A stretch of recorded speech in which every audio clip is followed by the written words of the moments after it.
We're going to talk about the federal budget agreement passed today, deal or no deal, with Professor Peter Mathews. So I'm looking at the latest reports coming to us from Washington, D.C., and you see John Boehner looking kind of pleased with himself that they're going off on holiday, having passed a bipartisan budget deal. But is it really a deal for you and for me? Let's bring on air right now Professor Extraordinaire Political Scientist Peter Mathews, who is going to break it down for us. And, Professor, welcome back to the program.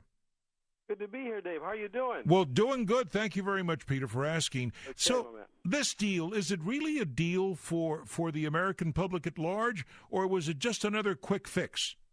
It's a quick fix. It's more of a stopgap measure, which only takes us a few months. And the thing is, it's not a long-term budget, David, which we needed.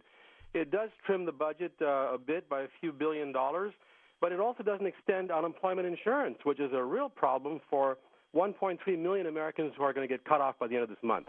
And it was really interesting to read that Reid himself, we're talking about, a Democrat who obviously knows what this is going to do to a lot of people who are unemployed. He says, well, we didn't get to that right now. It'll be the first order of business when we come back from the holiday. So let me see if I get this. Both parties are going away on holiday, and people who have not been able to find a job are doing without? Yes, 222,000 Californians will lose their federal unemployment benefits on December 28th, no more extension. And 1.244 million Californians have exhausted all their unemployment benefits already. They have no unemployment coming in anymore. That's over 1 million not getting unemployment right now for many, many months. And that's going to be, and these guys are going off on holiday. What do you think about that? I think it's really bad for the economy because, by the way, the estimate was that about 240,000 jobs will be lost just because this money's been taken out of the economy. By not paying unemployment benefits, businesses will lose about 240,000 jobs. That's what the President's Council of Economic Advisors stated. They found that out. So it's going to hurt the economy even further.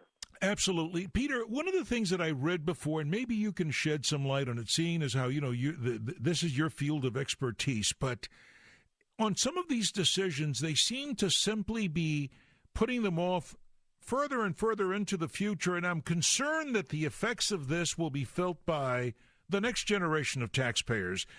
Instead of us resolving and addressing the systematic and the systemic problems right now in the political structure, we seem to be kicking that proverbial can down the road. Yeah, this is just punting the ball instead of doing anything like running with it or passing it. And here, look at this, 25 to 34-year-old people between that age, there's a 7.4% unemployment rate. They're the highest and most unemployed age group of any of them. That's the younger people. And it also affects different ethnic groups differentially, David. African Americans have 12.5% unemployment right now, and the Latinos 8.5% unemployment, and white Americans 6.2%. So it's twice as much unemployment for African Americans as for white Americans, and no one should be unemployed. In my view, we should have full employment. But to have twice the amount of unemployment for one group and then 1.5 times as much for the other group, the Latinos, it's just not right.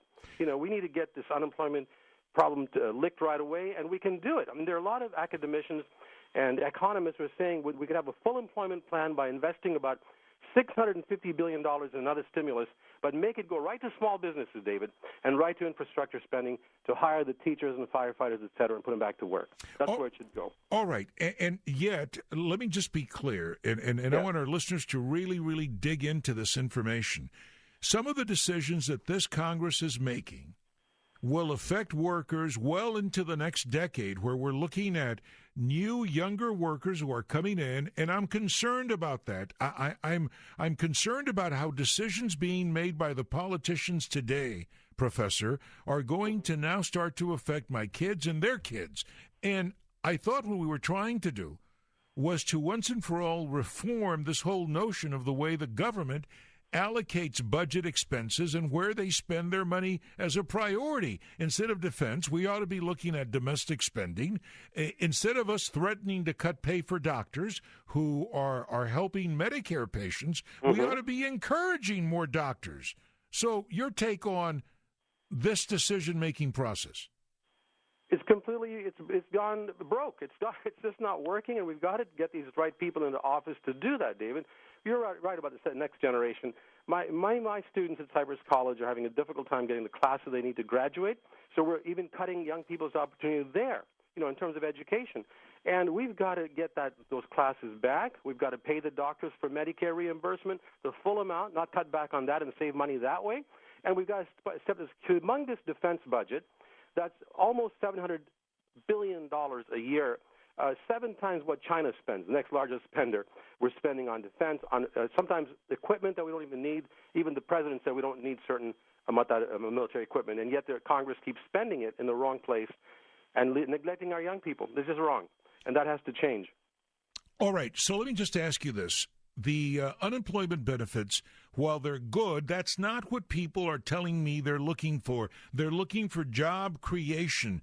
Did you see anything? Did you see anything? And I know you've been touching on it, but did you see anything in this budget deal that would give you hope that we're going to see more job creation sooner rather than later, not simply through tax credits, but things that can really stimulate the small businesses in America?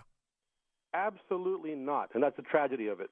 And we need to get a program from Congress and from the president that will put money directly in the hands of consumers and small business especially, to get those people hired that were laid off, to create new job training for new skilled jobs, because now we have people that are don't have the skills they need right now for the new types of jobs. We've got to get them retraining, and we've got to put them back to work so they can go out and buy the products that will expand the economy. This budget does nothing like that, David, and it's a tragedy. And we've got to call our members of Congress right now and say, look, make a budget that'll actually work, and make it for the whole year at least. Maybe we should go to a 2-year budget deal instead.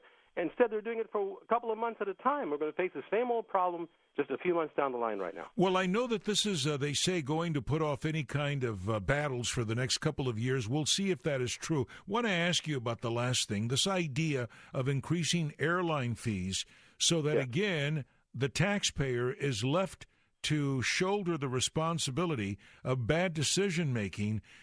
This idea of more taxation, they call them fees, but let's face it, the fees have gone up enough already for the payment on these TSA officials. What is this? Where do you stand on the idea of more fees for airline passengers? It's a bait and switch. They're calling it a fee, but it's really like a tax. And here's the problem. They should just close some of the unproductive corporate loopholes. In fact, Congressman Raul Grijalva from Arizona said he may not vote for this budget because it doesn't close one single unproductive corporate loophole to bring in a few $1 billion. Instead, they're going to put fees on airline passengers, and they're also cutting disabled people who are not disabled, but who are retirees in the military under 62 years old. They're going to not have a cost of living adjustment. We're going to hit our military retirees, and we're going to put these fees on airline travelers instead of closing the unproductive corporate tax loopholes. I've already mentioned them before. The offshoring loophole, the stock option loophole, hundreds of billions are lost every year. The Congress has to get some guts and do that, David, and that's why Congressman Grijalva is absolutely right. He may not vote for this budget on this basis. All right. And there'll be many more Democrats that may not vote for it either. They've got to get enough Republicans to vote for it. It's still not passed yet, you know. Well, I did get a statement from Congressmember Julia Brownley telling me that she says, while this budget agreement is far from perfect, I voted for it because it is a bipartisan 2-year solution that will reduce the deficit. Let me make it clear. Now, I'm inserting something. Let me make it clear. When they speak of reducing the deficit, we're not talking of, if you will, paying off previous debt. They're saying they're simply not going to spend as much. Now, she does say we must also have budget certainty for job creators and stop lurching from one budget crisis to the next. And she says she's very displeased with budget cuts to pensions that so many retirees, including veterans, rely upon.